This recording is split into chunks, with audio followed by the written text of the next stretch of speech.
વીજ પોલની સમસ્યાને લઈને પહેલા ખેડૂતો કલેક્ટરને ત્યાં ધક્કા ખાતા હતા, પરંતુ કલેક્ટર સાહેબ તો ખેડૂતોની એક વાત સાંભળવા તૈયાર નહોતા। હવે એ જ કલેક્ટર સાહેબ હળવદના 22થી વધુ ગામના સરપંચોને બોલાવી રહ્યા છે આ વીજ પોલની સમસ્યાના નિરાકરણ માટે।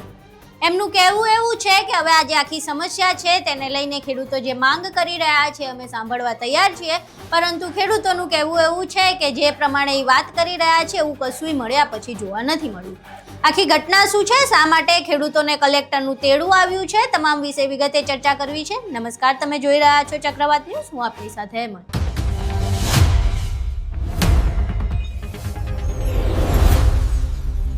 એક બાજુ મોરબીના જેતપરમાં જે ખેડૂતો આમરણાથ ઉપવાસ પર બેઠા છે તેમને ગાંધીનગરનું તેડું આવ્યું છે। જો કે તેમણે ત્યાં જવાનો ઇનકાર કરી દીધો છે, કારણ કે તેમણે જે માંગ કરી છે તેની આજુબાજુનું કાંઈ સરકારે મૂક્યું નથી એમના લેખિત પત્રમાં, એટલે એ આમંત્રણ ખેડૂતોએ નકારી દીધું છે। બીજી બાજુ હળવદના 22થી વધુ ગામને કલેક્ટરનું તેડું આવ્યું છે। જો તોને કલેક્ટર સાહેબે બોલાવ્યા, એ કલેક્ટર સાહેબ શું કહેવા માટે બોલાવ્યા હતા અને આખી ઘટના શું છે, વાતચીત શું થઈ, તે તમામ બાબતો વિશે અમે સરપંચો સાથે વાત કરી અને સરપંચો આ આખી ઘટના વિશે શું કહી રહ્યા છે પહેલા એ સાંભળીએ। આજે હળવદ મામલતદાર કચેરી ખાતે હળવદ તાલુકાના 22થી વધુ ગામના સરપંચોને જિલ્લા કલેક્ટરે બોલાવ્યા છે। શું છે વિગત આપણે સરપંચ પાસેથી જાણશું। સરપંચ પહેલા તમારું નામ જણાવો। મારું નામ અનિલદાન આવરદાન ગઢવી, સરંબડા સરપંચ। આજે તમને અહીંયા હળવદ મામલતદાર કચેરી ખાતે બોલાવ્યા છે, શું બાબતે બોલાવ્યા? અમને કોઈ કહેતા કોઈ જાણ નથી કરી શાના માટે બોલાવ્યા છે। અમને મનાવા બોલાવ્યા એવું લાગે છે કે ભાઈ તમે વિરોધ ન કરશો, થાંભલા અમે ખોડી દઈ, આ માટે બોલાવ્યા એવું અમને લાગ્યું। હવે જે 765 કેવીની જે વીજ લાઈન આવે એ બાબતે આજે આવ્યો, પછી સરપંચોએ શું નિર્ણય લીધો? અમારે પહેલી તો માંગ એ જ છે કે અમારા ભાઈઓ જે 12-13 દિવસથી આજ અન્ન પાણી વગરના બેઠા છે, પેલા કામ સંપૂર્ણપણે બંધ કરો, એમને પારણા કરાવો, અને એ મુદ્દામાં અમે જેતપર સાથે સહમત છીએ। જે જેતપર અમે લખીને આપ્યા છે મુદ્દા એમને, જેતપર ગામને આંગણે અમે બધા મુદ્દા એમને રજૂ કરેલા છે। તમારી ભાઈ માંગ શું હોય?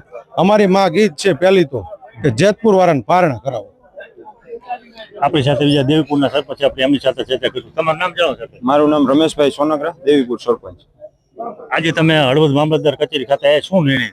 હળવદ મામલતદાર કચેરીએ આપણે કલેક્ટર સાહેબની અધ્યક્ષતામાં મિટિંગનું આયોજન કરેલું હતું। એમાં 22 ગામના સરપંચોને અને જે એમને ગામમાંથી લાગતા વાગતા 2-4 જે આગેવાન હોય એમને બધાને બોલાવ્યા હતા। તો ખેડૂતને જે વીજ પોલ ખેતરમાં આવે છે એના માટે ચર્ચા કરવા માટે। શું ચર્ચા શું થઈ?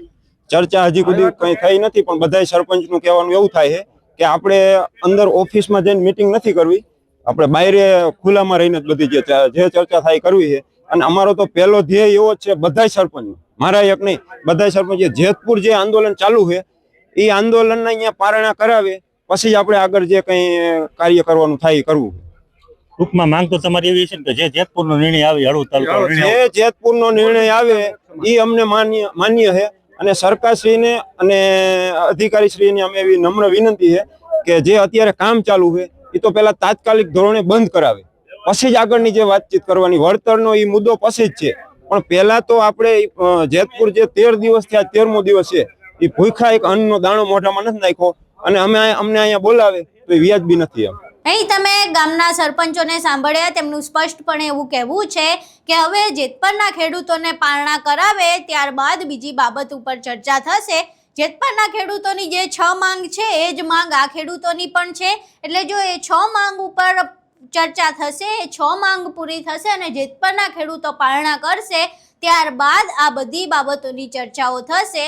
ખેડૂતોની સીધી જે સંવેદના છે જેતપરના આમરણાથ ઉપવાસ પર બેઠેલા ખેડૂતો સાથે છે ને એવું કહી રહ્યા છે કે અમારી પહેલી પ્રાયોરિટી છે જેતપરના ઉપવાસ પર બેઠેલા ખેડૂતો છે એમના પારણા થાય, એ જે વાત ઉપર સહમત થાય એ વાત ઉપર અમે સહમત છીએ।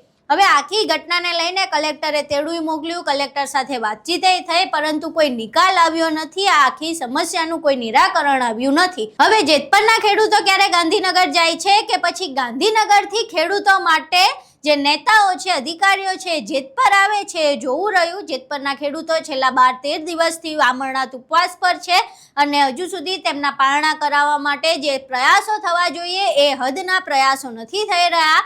એટલે ક્યાંક ને ક્યાંક અન્ય જે ખેડૂતો છે એ પણ આ વાતને દુખી છે અને એ વાત આપણે હળવદના જે 22 ગામના સરપંચોને બોલાવવામાં આવ્યા અને વાતચીત થઈ કલેક્ટર સાથેની, તેના ઉપરથી આપણે જોઈ શકીએ છીએ.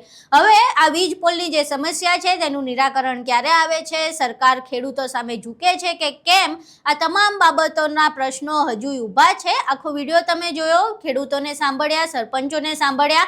આ આખી ઘટના બાદ તમારું શું માનવું છે? તમારા મંતવ્યો અમને કોમેન્ટ બોક્સમાં જરૂર જણાવજો. વિડીયો પસંદ આવ્યો હોય તો વિડીયોને લાઈક કરજો, શેર કરજો અને અમારી ચેનલને સબસ્ક્રાઇબ કરવાનું ભૂલશો નહીં. નમસ્કાર.